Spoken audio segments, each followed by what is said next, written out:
In Sagebrush County, Nevada, a grief-stricken woman was about to uncover a buried truth. What started as signing papers for a burned-out corral took a shocking turn when she discovered horses no Wrangler dared to mount, and a conspiracy designed to erase them.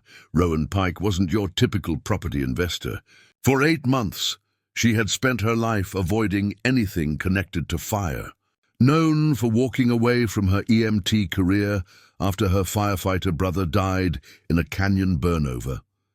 When she encountered charred rails that sang wrong in the wind, she had no idea she was walking into a decades-old cover-up.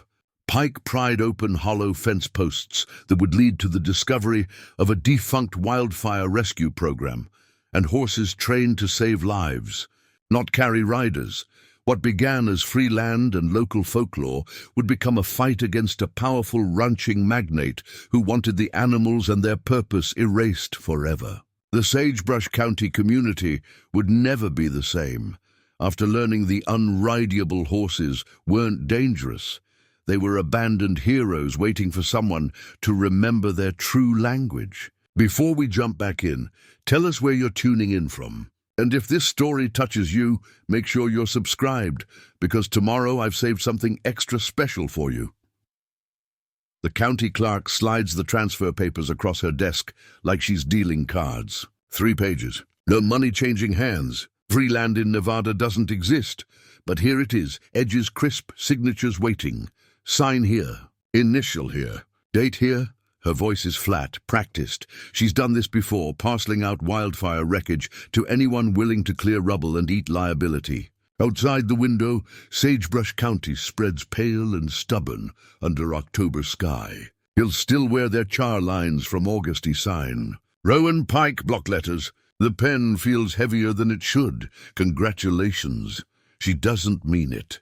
Sheriff Tran will meet you at the site to review safety conditions. Demolition window is 60 days unless you file for extension. She stamps the copies. The sound makes my molars ache. Any questions?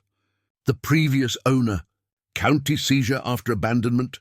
No heirs came forward. She slides me the keys. 2 of them, both gritty with ash. Good luck. I pocket them without asking what I'll need luck for.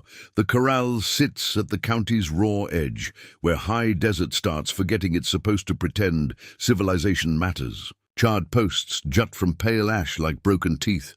The wildfire's black line still scars the hills behind the property, a horizon of accusation. Someone spray-painted an orange X on the gate. Hazard, tear down. I should feel something. Relief, maybe, or triumph. He got land for the price of a filing fee. Instead, my chest feels tight, hollow. A backhoe idles near the fence line, diesel cough steady. The operator watches me from his cab, face unreadable under a battered cap. Waiting for orders, waiting for me to tell him to scrape it all away. Sheriff Nikki Tran leans against her cruiser, arms crossed. She's younger than I expected, sharp-eyed, the kind of cop who keeps 3 pens in her pocket because she's tired of witnesses lying about not having. And Ms. Pike, Sheriff, walked the perimeter this morning. She nods toward the ash field. No active hotspots, but the soil's compromised. Foundation posts are suspect. You'll need an engineer's report before any rebuild. Understood. Permit office closes at 4. Demolition crew is standing by if you want a clean scrape by week's end. She watches me too carefully. Most people do.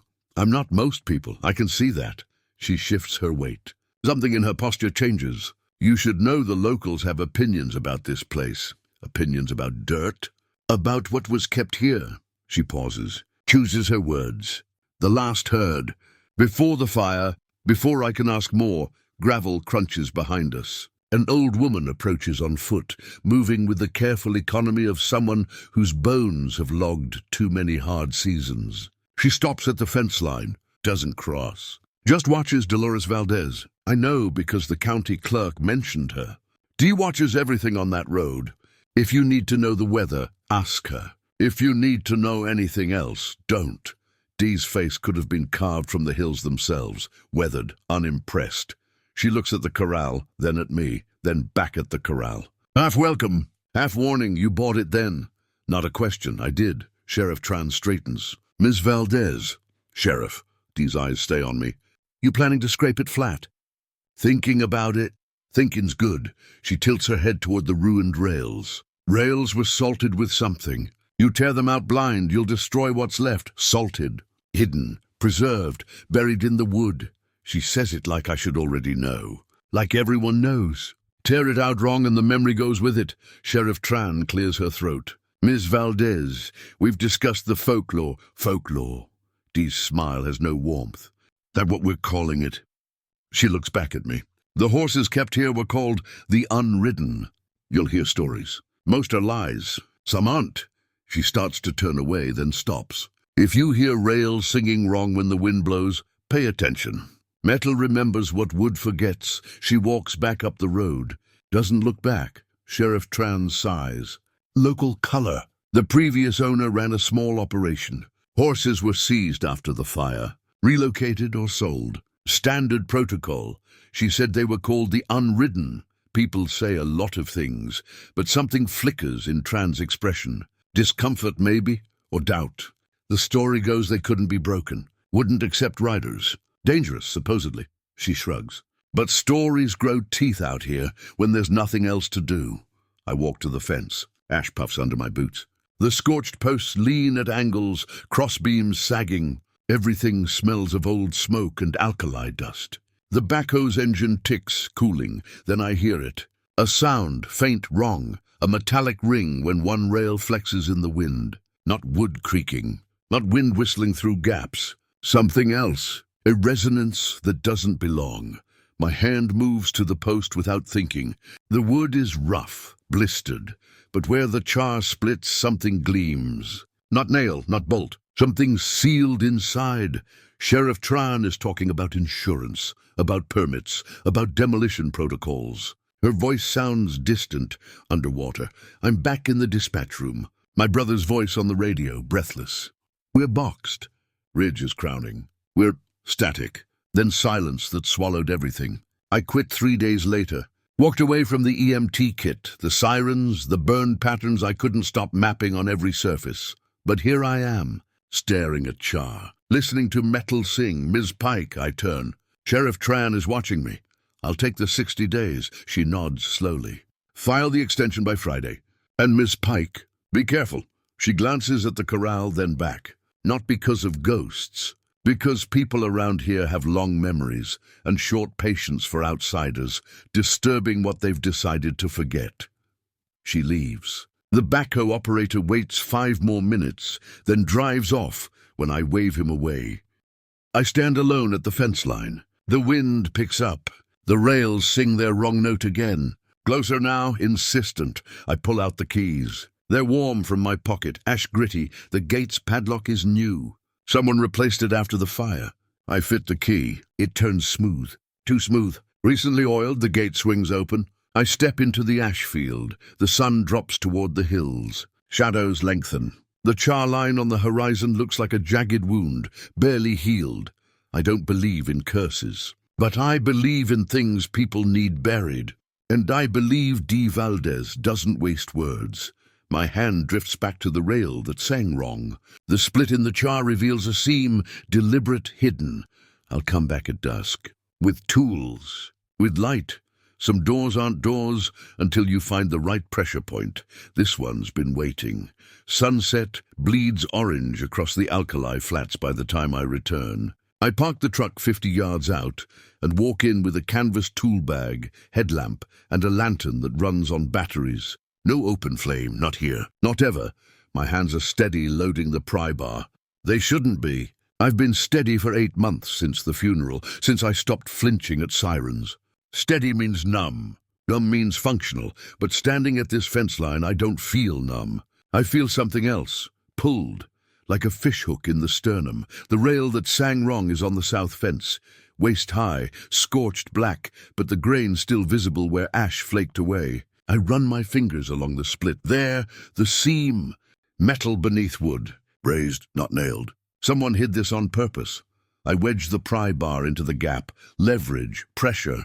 The wood resists, then cracks. Not a clean split. A surrender, splinters fly. Cold air rushes from the hollow space, carrying a scent that doesn't belong. Old paper, leather, things preserved. I pull back another board, then another. My headlamp cuts through dust motes spinning in the gap. Inside the rail's hollow core, wrapped in oilskin, something waits. I set the lantern close, reach in. My fingers find bundles, careful, methodical. I lift them out one by one. First bundle, journals. 3 of them. Leather covers worn smooth. Water-stained but legible. Spiral-bound field notes with laminated covers. Someone wanted these to survive. Second bundle, metal brands. Not ranch marks. Something else. A stylized flame, edges precise, handle wrapped in heat-resistant cord.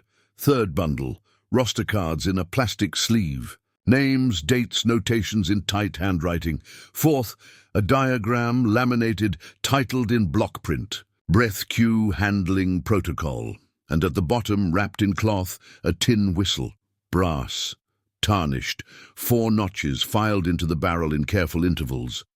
I sit back on my heels. Around me, the ash field stretches silent. The hills watch. Somewhere in the dark, something moves. Brush, maybe. Wind, maybe. I open the first journal. The pages crackle. The ink is faded but readable. Top of the first page, an acronym stamped in red. CB Rescue Stock Unit. The handwriting is small, precise, dated entries like a log. I flip through. Words jump out. Conditioning. Fire advanced protocols. Breath count 426. Response threshold to panic markers. This isn't a ranch ledger. This is training documentation. I turn to the last entry. The page is torn, but the date is there. July 14th, 2 years back. The handwriting changes. Rushed, angry phase-out orders signed by H. Briggs following liability incident. Program shuttered effective immediately. Stock to be relocated pending review. All public documentation sealed. This unit did not fail. We did H. Briggs. The name itches in my memory. I've seen it. On something, somewhere, then it clicks. The billboard outside town. Briggs Endurance, where champions are made. Glossy horses. Gleaming trailers. A man in a Stetson and $10,000 smile. Colton Briggs. The ranching magnate who owns half the valley and wants the other half. I look at the tin whistle. The notches catch my headlamp's beam. 4 of them. Evenly spaced, deliberate. The diagram shows a figure, horse and handler. Arrows, notations. Cue sequence. 1. Establish breath sync. 2. 4-note auditory anchor. 3. Release on exhalation count. I blow into the whistle. Soft, experimental, 4 notes, clear, distinct, not a tune. A signal. The sound hangs in the cold air. Digs away, then I hear it. Brush cracking. Not wind, footsteps heavy, deliberate. I kill the headlamp. Grab the lantern. Swing it toward the sound.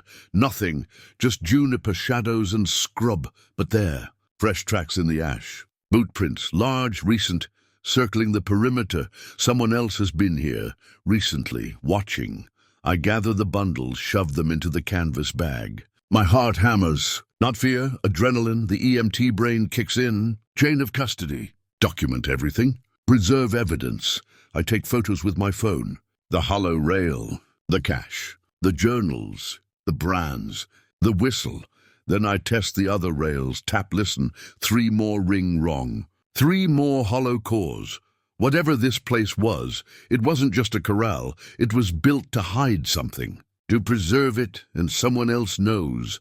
I shoulder the bag and walk back to the truck. The hills are black cutouts against the last blue light. Behind me, the rails creak, settling, breathing. I don't look back until I'm in the cab with the doors locked. In the rearview mirror, I see it. Movement, just outside the fence line. A shape, too big for a coyote, too still for a person. Then it's gone. I don't sleep. I sit at my kitchen table under a single bulb and read the journals front to back. Coffee goes cold in the mug. The window above the sink turns from black to gray. The training program was real, county-funded, grant money from state wildfire response initiatives. 12 horses, bloodlines specifically bred for temperament and nerve. Not rodeo stock, not endurance racers, rescue stock trained to move toward fire, toward panic, toward human scent in crisis. Conditioned with breath cues and auditory anchors, because in smoke and chaos, riders can't see reins, and horses can't see riders. The horses learn to track breathing, to follow exhalation counts, to move in sync with the handler's lungs when visibility dropped to zero. They weren't unrideable. They refused riders because they were trained for something else entirely, and someone shut it down. Buried it, rebranded the bloodline as dangerous. I spread the diagram across the table. The 4-note whistle sequence. The breath counts. 4 in, hold 2, 6 out. Emergency anchor.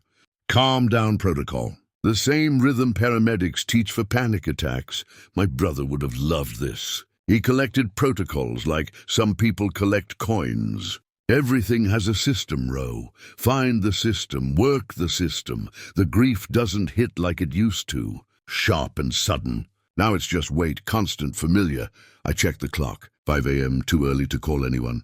So I go back to the corral. Dawn comes slow and cold. The ash field glows silver in the early light. I park the truck and walk to the fence with the canvas bag, the whistle on a cord around my neck. The boot prints from last night are still there. But there are others now, smaller, rounder hoof prints. I follow them to the back fence where juniper scrub thickens. The wire is cut, fresh, deliberately, not torn by weather or animals. Someone opened this, or something came through. I blow the whistle. 4 notes clear. The sound carries, fades. Nothing. I try again. Slower this time, breathing steady between notes like the diagram shows. 4 notes, silence. I count my breath. 4 in, hold 2, 6 out. Then I hear it, a footfall. Not boots, hooves, careful, deliberate. She steps from the juniper shadows like smoke given shape. Grey mare, scarred along her left shoulder. Ears locked forward, eyes on me. Not the whistle, me, I freeze. The EMT training kicks in. Don't escalate. Don't retreat, observe. The mare stops 10 feet away. Her breath is visible in the cold air, measured, even. She's not spooked. She's listening. I breathe with her. Match her rhythm. 4 in, hold 2, 6 out. Her ears flicker. She takes a step closer. Behind her, something smaller moves. A yearling. Leggy and bold, head high. Watching the lantern I set on the fence post instead of me, the mare takes another step. Now I can see her clearly. She's older than I thought, weathered but strong, muscular through the chest and shoulders, built for distance and endurance, and she's waiting. I remember the diagram. Establish breath sync before any contact. I breathe. She breathes. We find the rhythm together. Telling and preparing this story took us a lot of time. So if you're enjoying it, subscribe to our channel. It means a lot to us. Now back to the story. Slowly, I reach into the bag. Pull out a rope halter. She tracks the movement but doesn't bolt. I lay the halter on the ground between us, neutral, no threat. She looks at it, looks at me, doesn't move toward it. I try again. Set the halter closer. Breathe the count. She ignores the halter. Keeps her eyes on my chest. On my breathing. I get it then. She's not trained to follow ropes. She's trained to follow breath. Gravel crunches behind me. I turn. Dee Valdez stands at the fence line with a thermos and an expression that says she's been expecting this. Her name's Rhea, Dee says. Kept the line when the others scattered after the fire. She nods at the yearling. The little one's called Switch. Switches targets. Can't decide what's most interesting. You knew they were here. Suspected, hoped. Dee steps closer. Rhea doesn't flinch. After they seized the herd, most got sold off. Private buyers. But these two, she shakes her head. They wouldn't load. Wouldn't move for anybody who tried to rope them or corner them. So they got listed as feral, abandoned, forgot about, but not by you. I worked county dispatch for 30 years. I remember things people want erased. She pours coffee into the thermos lid. Steam rises. I remember the old training whistle. My radio crackled with that sound every Tuesday when they ran drills. She hands me the cup. I take it, still watching Rhea. You remember the night my brother died, I say. It's not a question. Dee's face doesn't change. But her voice does. Softer, older. I remember every call that goes bad. We stand there. 2 women, 2 animals. Cold coffee and old ghosts. Switch edges closer. Sniffs the canvas bag. Rhea chuffs. A correction. The yearling backs off but keeps watching. Try the whistle again, Dee says. But this time mean it. I don't ask what that means. I just lift the whistle to my lips. 4 notes, clear, anchored in the breath count. Rhea steps forward, closes the distance. Stops so close I can feel her breath. She doesn't want the halter. She doesn't want to be led. She wants to know if I'm listening. I press my hand to my chest. Breathe the count. 4 in. Hold 2. 6 out. She matches it. Her sides expand and contract in rhythm. The sun breaks the horizon. Light floods the ash field. The rails hum in the wind. Right note. Clear tone. Switch dances closer. Tests the boundary. Rhea stays planted. Dee takes out her phone. Films. 10 seconds. 20. Then stops. Don't post that yet, she says. Why? Because Colton Briggs owns everything from the highway to the ridge. And if he finds out these horses are still here, answering to training protocols he claimed were dangerous. She pockets the phone. He'll come for them, and he won't come asking. The wind shifts. Rhea turns her head, listening to something I can't hear. Then she steps back. Switch follows. They melt into the junipers, gone, but the hoof prints remain. The whistle hangs warm against my chest. I look at Dee. I need help. Someone who understands what I'm seeing. She nods, already pulling out her phone. Kenny Bluebird, farrier, worked the circuit until he got tired of watching show barns medicate pain and call it training. She texts, waits. The phone buzzes. And he'll be here at dawn tomorrow. Why is he helping? Because he apprenticed under a wildfire stock specialist. And because he knows what it looks like when someone's trying to bury the truth with concrete and cash. She turns to go. Stops. Rowan, the rails you opened last night. There are more. Keep digging, but quietly. Why quietly? Because Colton's father signed the phase-out orders, and sons protect their father's legacies harder than they protect their own. She walks back up the road. The sun climbs. The ash field warms. I stay at the fence, breathing the count, listening to rails sing the right note. Somewhere in the junipers, Rhea watches, waiting to see if I'll learn what she already knows. Trust isn't about ropes. It's about breath, and I'm finally starting to remember how to breathe. Kenny Bluebird arrives at dawn with a farrier kit and the quietest truck I've ever heard.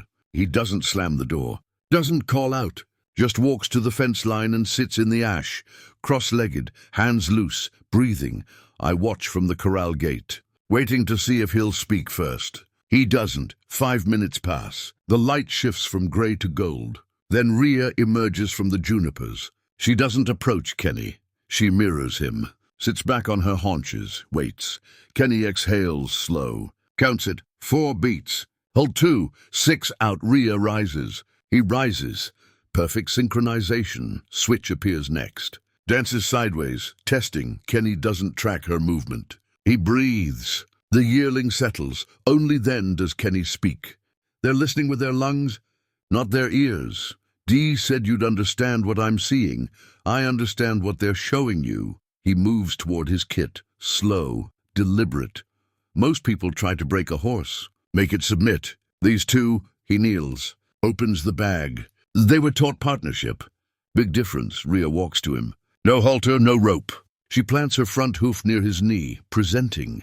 Kenny examines the hoof, ash-crusted, overgrown. He pulls out a rasp and works in rhythm with her breathing. When she holds her breath, he holds his tools still.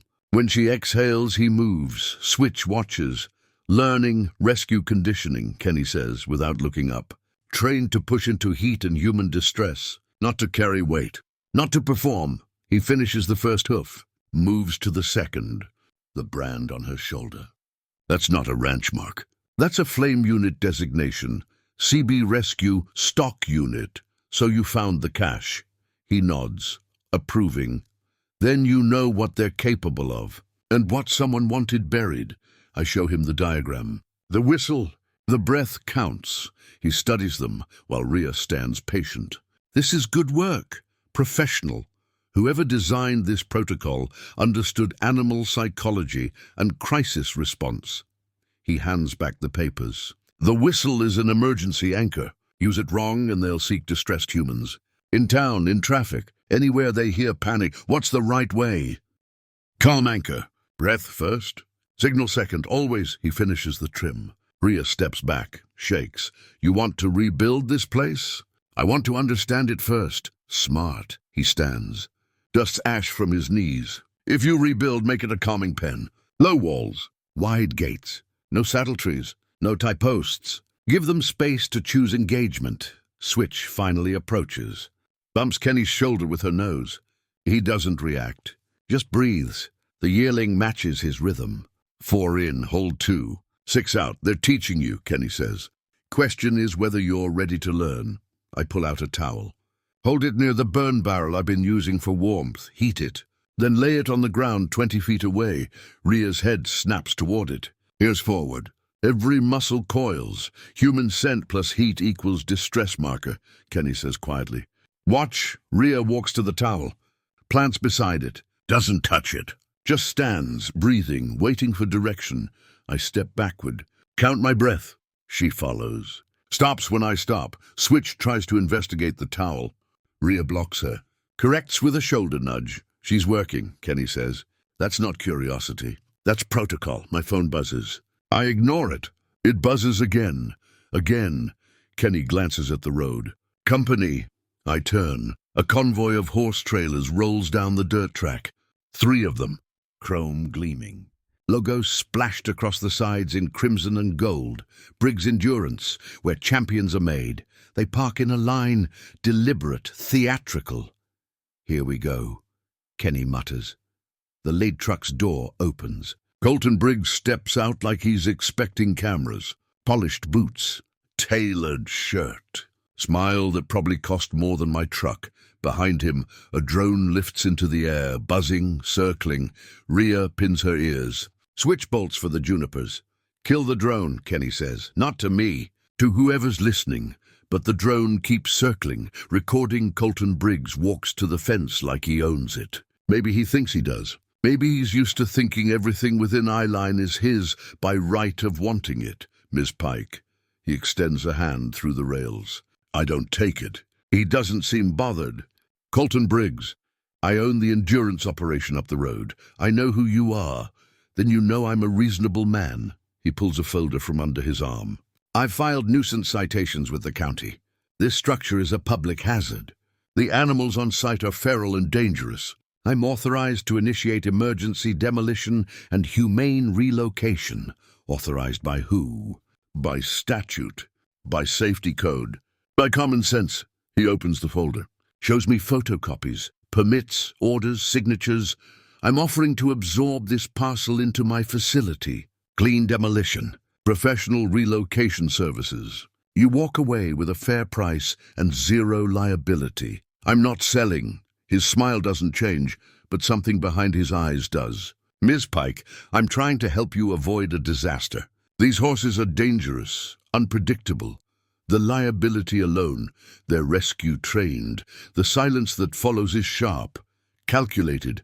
Excuse me? CB Rescue Stock Unit. Your father signed the phase-out orders. Now the smile cracks.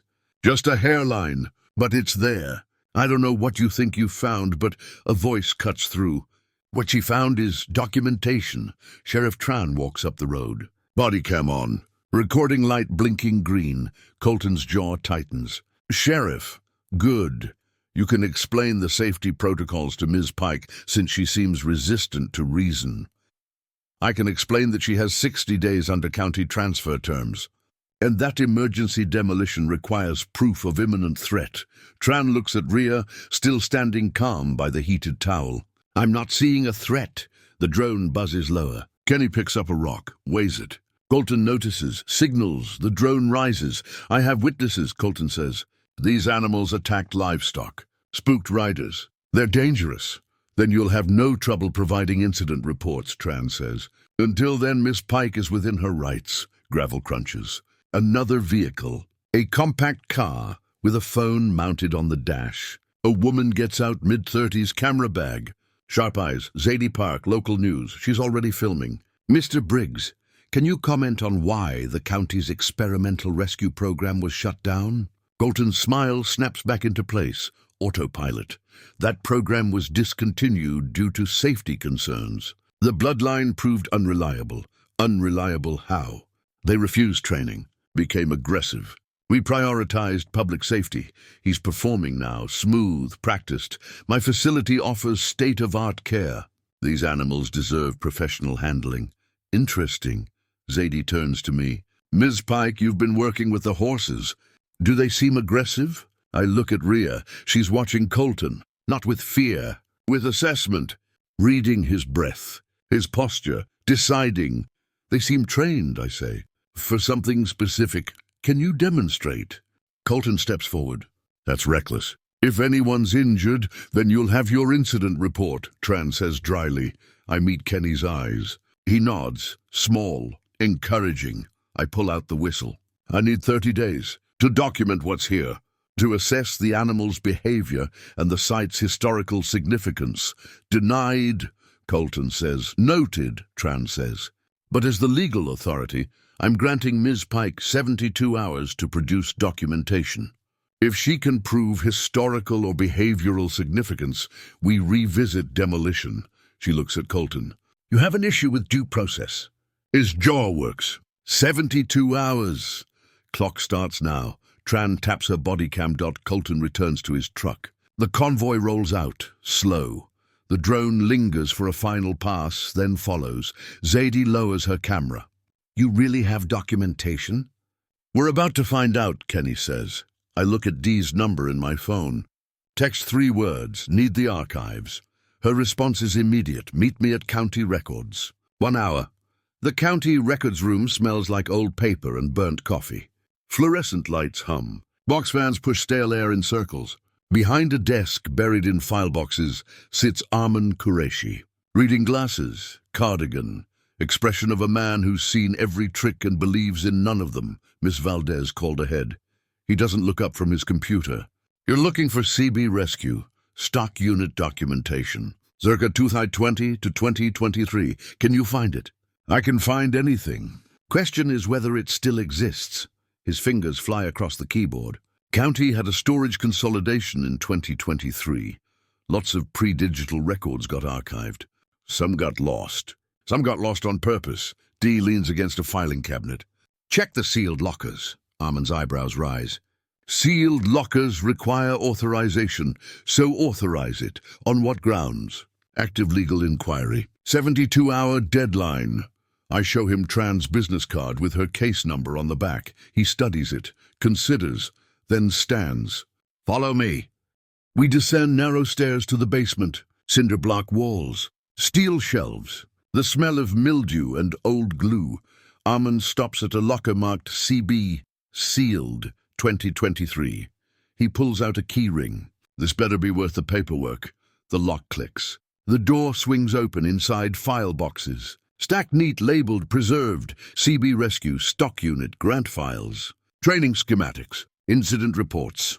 Armand pulls out the first box. Sets it on a rolling cart. Phase out documentation. We carry the boxes upstairs. Spread them across a table. Dee films with her phone as we open each one. Training manuals. Breath cue diagrams matching my cache. Roster cards with horse names and bloodline notes. Photographs of handlers working the animals through smoke drills, and at the bottom of the third box, a signed order on county letterhead, phase-out authorization. CB Rescue Stock Unit, effective immediately following liability incident. Signed, Harlan Briggs, County Commissioner. Colton's father. Dee reads over my shoulder. What liability incident?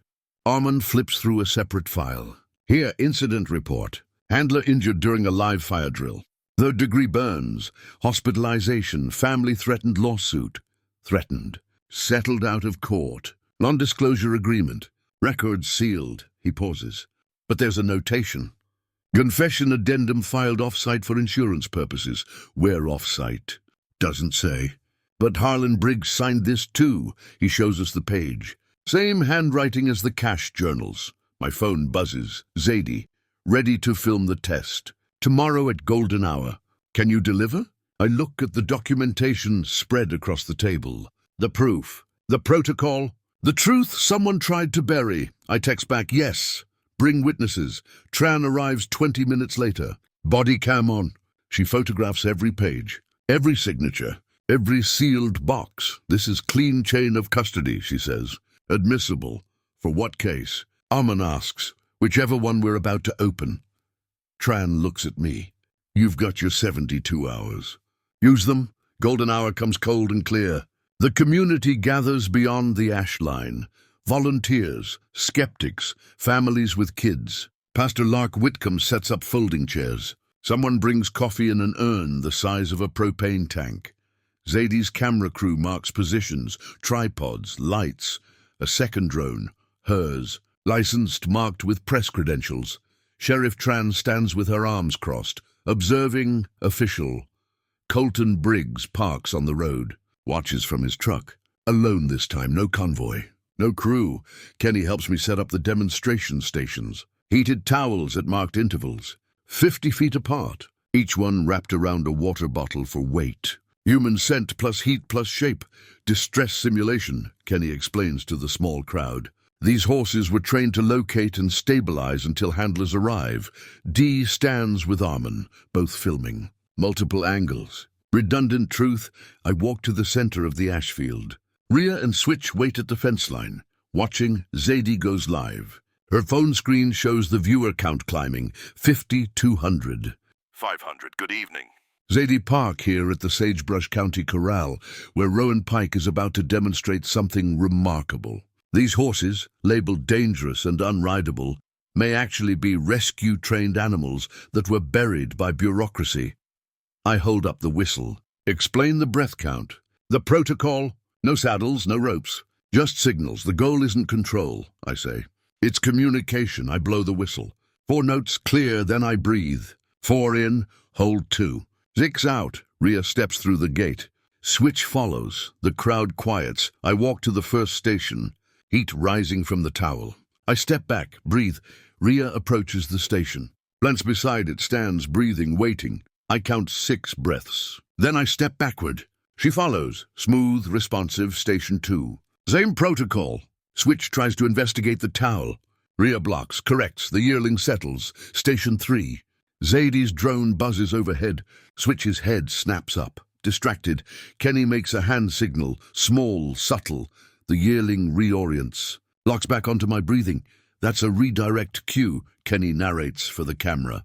Not dominance, guidance, station 4. Final one. I heat this towel fresh. More scent. Stronger signal. Rhea moves faster. Urgency without panic. She plants, holds. I don't step back this time. I sit in the ash, cross-legged, breathing the count. She lowers her head. Nose to my shoulder. Breath sink. 4 in, hold 2. Zix out. The crowd is silent. Even the kids. Zadie overlays the live feed with scanned pages from the training manual. Split-screen proof. These aren't broken horses, she says to the camera. They're rescue animals that humans broke trust with. Colton's truck door opens. He strides toward the fence. This is a reckless spectacle. Someone's going to get hurt. Then call your father, Dee says, loud, clear.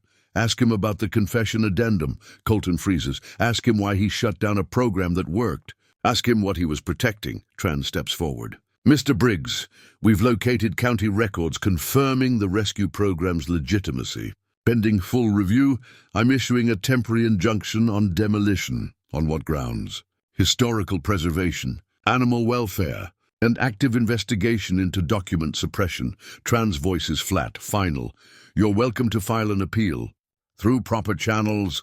Colton looks at the camera, at the crowd, at Rhea standing calm beside me. He leaves without another word. No threats, no performance, just retreat. The crowd releases breath. Someone claps, then another, then everyone. Zadie ends the stream. 3,000 viewers. Comments flooding in. Shares already multiplying. Pastor Lark approaches with the coffee urn. We're organizing a work party tomorrow. Anyone wants to help rebuild, we'll be here at dawn. Dee grips my shoulder. Says nothing. Doesn't need to. Kenny scratches Rhea's neck. You did good. Both of you. I look at the corral. The ash field. The rails that sang wrong and revealed the truth. 72 hours bought us time. But time isn't enough. We need the confession. The final piece. And tomorrow we'll find it. The fire starts at 2 a.m. I'm not asleep. Haven't been. I'm at the kitchen table reading through the training manuals. Again, when my phone lights up with Dee's call. Get to the Corral. Now, I'm in the truck before she finishes the sentence.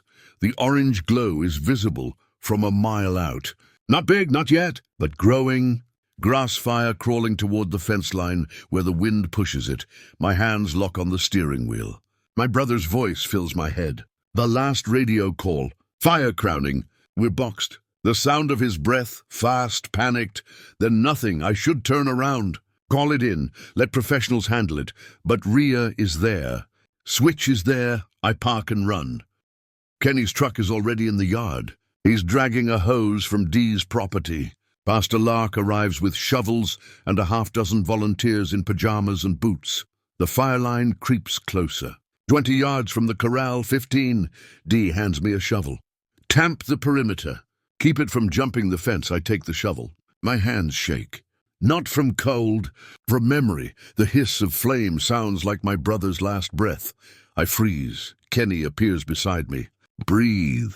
4 in, hold 2. 6 out, I try. Can't. The air won't come. Then I feel it. Breath against my shoulder. Warm, steady. Rhea. She pushed through the smoke. Through the fence gap Kenny opened. She's standing beside me. Nose to my chest. Breathing 4 in. Hold 2. 6 out, I match her.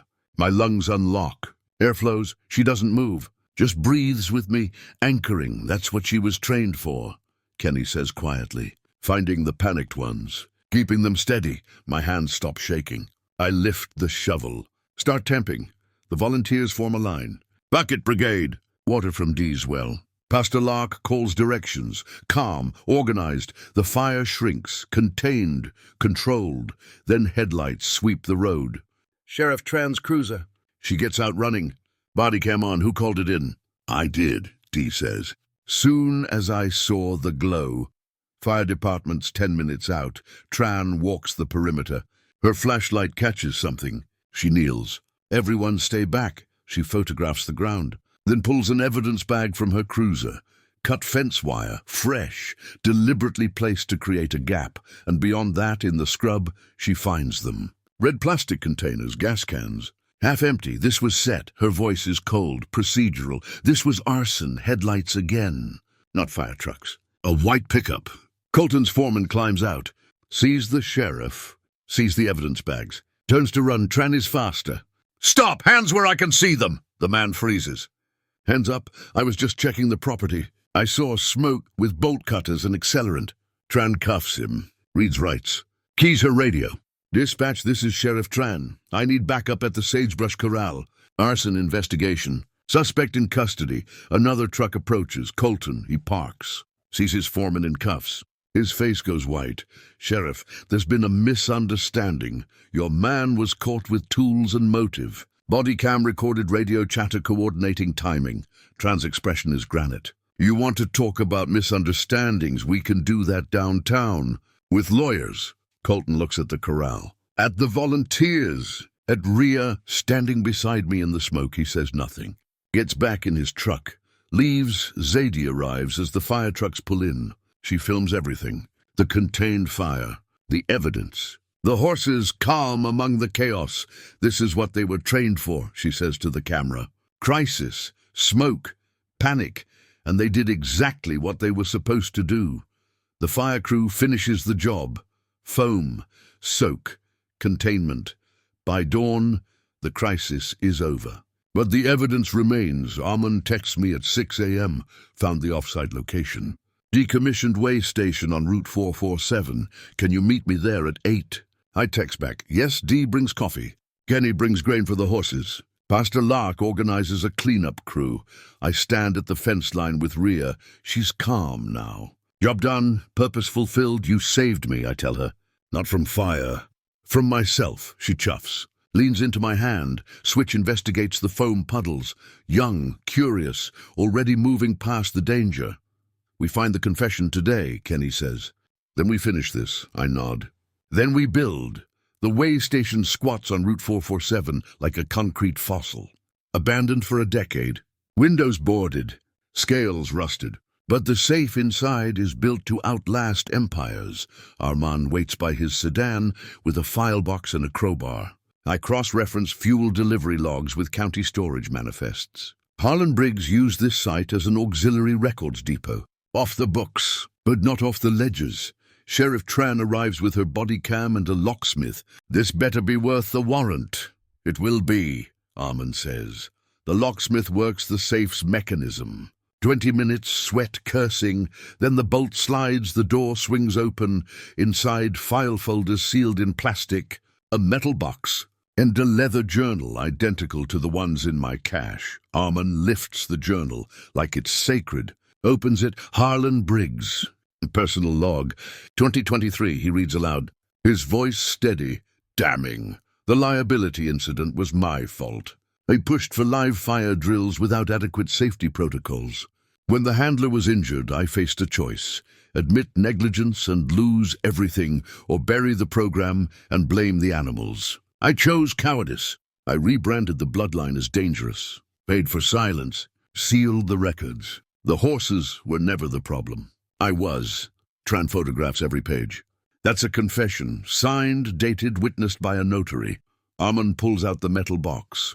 Inside, ledgers, payment records, hush money tied to specific names, witnesses, county staff, even a few media contacts. He bought silence from everyone, Armand says. Everyone except the truth. I think about the barn story, about Fletcher Whitley's son writing everything down, about how crimes done with signatures instead of masks are still crimes. We take this to the public, I say. Zadie has already scheduled the town hall. Pastor Lark's church, 7 p.m. She's been editing footage all day. The whistle test, the fire, the arrest, the confession. By 6:30 the gym is packed. Folding chairs, standing room, kids on parents' laps. The county commissioner sits in the back. Sheriff. Tran stands by the door. Colton Briggs arrives at 7, alone, sits in the last row. Pastor Lark opens with a prayer, short, inclusive, then hands me the microphone. I've never been good at public speaking, but I've been good at truth. Most of you know me as the woman who took the burned corral. Some of you think I'm crazy. Some think I'm opportunistic. I'm neither. I'm someone who lost a brother to fire and found horses trained to help people like him. I show them the diagram. The whistle. The breath counts. These animals were taught to save lives. And when they couldn't be controlled with ropes and saddles, someone decided they were worthless, dangerous. Better to bury them than admit the program's failure was human, not animal. Zadie projects the confession on the screen. Harlan Briggs's handwriting. Large enough for everyone to read. The room goes silent. I'm not here for revenge, I say. I'm here to offer a choice. We can scrape this history flat. Sell the land. Scatter the horses. Or we can build something that honors what they were made to do. I outline the plan. Rescue stock trust, community stewardship, training hubs, cadet programs for teens, partnerships with fire crews. The land stays communal. I'm the caretaker, not the owner. This isn't about profit. It's about legacy, about choosing what we want to remember and what we want to become. D stands. I move we support the trust. Hands rise. A forest of them. The commissioner clears his throat. This would require county approval. Budget allocation oversight. Then let's allocate, Armand says. I'll write the grant applications myself. More hands. More voices. Colton stands. Everyone turns. He walks to the front. Stops 10 feet from me. His face is different. The polish cracked. The performance gone. That's my father's handwriting, he says. Voice raw. I didn't know. About the confession. About the money. I thought. He stops, breathes. I thought he shut it down because it failed. Because the horses were dangerous. He told me that my whole life. The room waits. I'm not asking for forgiveness, Colton says. I'm asking what I can do to repair this. Pastor Lark steps forward. Restitution. Not just words, action. Colton nods. I'll fund the trust's startup. Anonymously, if you prefer. And I'll step down from any public role in county animal programs. Sheriff Tran pulls out a notepad. There are still charges pending. Arson. Destruction of evidence. Those don't disappear. I understand. Colton looks at me. What do you need? Honesty, I say. Full disclosure, independent audits, and a permanent ban on Briggs branding at the site. Done. The vote is unanimous. The trust is born. 3 months later, the corral doesn't look like it did. New rails, Low walls, wide gates, no tie posts, no saddle trees, just open space where horses can choose to engage. The court proceedings moved fast. Colton's foreman took a plea deal, probation, community service, 500 hours on fire break crews. Colton himself paid fines that funded the trust for 2 years. He shows up once a month for trail work, quiet, no cameras, no performance. Sheriff Tran tells me he's been attending therapy, not court-ordered. His choice. Dee runs the volunteer coordination. Armand handles grants and paperwork. Kenny trains the first cohort of cadets. 6 teenagers learning breath cue handling, how to read animals, how to build trust instead of dominance. Zadie's documentary aired on the state public television network. Requests for information flood in. Other counties want to know how to build similar programs. Today we mount the plaque. Bronze. Simple. Dee designed it. Bonded, not broke. Sagebrush rescue stock. Pastor Lark blesses it. Kids gather around. Switch lets them practice breath counts. Rhea stands patient while a 10-year-old girl mirrors her breathing. 4 in, hold 2, 6 out. She's teaching me, the girl whispers. She's teaching all of us, I say.